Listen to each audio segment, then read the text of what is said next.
بسم اللہ الرحمن الرحیم هو الذی بعث فی الأمیین رسولا وقال اللہ تبارک وتعالی فی مقام آخر الذین یتبعون الرسول النبی الأمی صدق اللہ مولانا العظیم۔ جو لوگ پیروی کرتے ہیں اس رسول کی جو نبی ہے اور نبی بھی امی ہے۔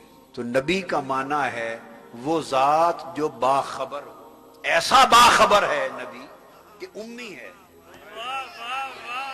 اور امی کہتے ہیں جو کسی سے کچھ نہ پڑھا ہو۔ اب یہ جو لفظ امی ہے اس کے دو ترجمے ہیں۔ تو بے خبر لوگوں نے قرآن کا ترجمہ کر کے امی کا ترجمہ کیا معاذ اللہ ان پڑھ۔ تو جو امی کو ان پڑھ کہتا ہے وہ خود بے خبر ہے۔ دوسری طرف قرآن نے فرمایا اللہ کی ذات وہ ذات ہے جس نے امیوں میں اپنا رسول بھیجا، منہم ان میں سے، کیوں؟ یتلو علیہم آیاتہ، تاکہ ان پر ہماری آیتیں پڑھے، اور بھیجا ان پڑھوں میں تاکہ انہیں پڑھائے۔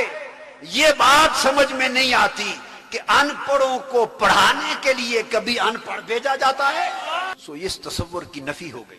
ان پڑھوں کو پڑھانے کے لیے آیا ہے، مگر چونکہ امی ہے اس لیے دنیا میں کسی سے پڑھ کے نہیں آیا، صرف اللہ سے پڑھ کے آیا ہے۔ کا ایک معنی ہے ماں، ماں کو عربی میں کہتے ہیں۔ چونکہ ایک عیسیٰ علیہ السلام بھی تھے، جب ان کی والدہ حضرت مریم انہیں لے کر آئیں اور ان کو پنگوڑے میں رکھا تو لوگوں نے پوچھا کہ مریم تمہاری ماں تو ایسی نہ تھی، یہ بغیر شادی اور بغیر باپ کے یہ بچہ بیٹا کہاں سے لائی؟ تو اللہ پاک نے فرمایا تھا چپ رہنا اور اس عیسیٰ کی طرف اشارہ کر دینا۔ انہوں نے پوچھا کہ یہ چھوٹا بچہ پنگوڑے میں یہ کیا بولے گا؟ تو وہ بول اٹھے قال انی عبد اللہ۔ انہوں نے علم کا ظہور پنگوڑے میں کیا۔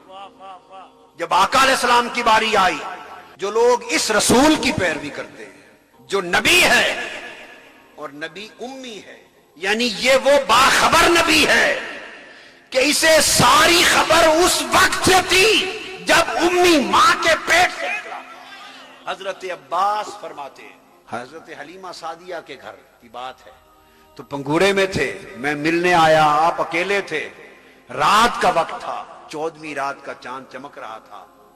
میں نے اچانک دیکھا آسمان کی طرف تو 14ویں رات کا چاند دائیں بائیں ادھر ادھر ہلتا تھا، بھاگتا تھا۔ حضور علیہ السلام نے جب یہ بات سنی تو فرمایا چچا عباس آپ تو اسی بات پہ حیران ہو گئے، کیا میں آپ کو اس سے بھی ایک عجیب تر بات نہ بتاؤں؟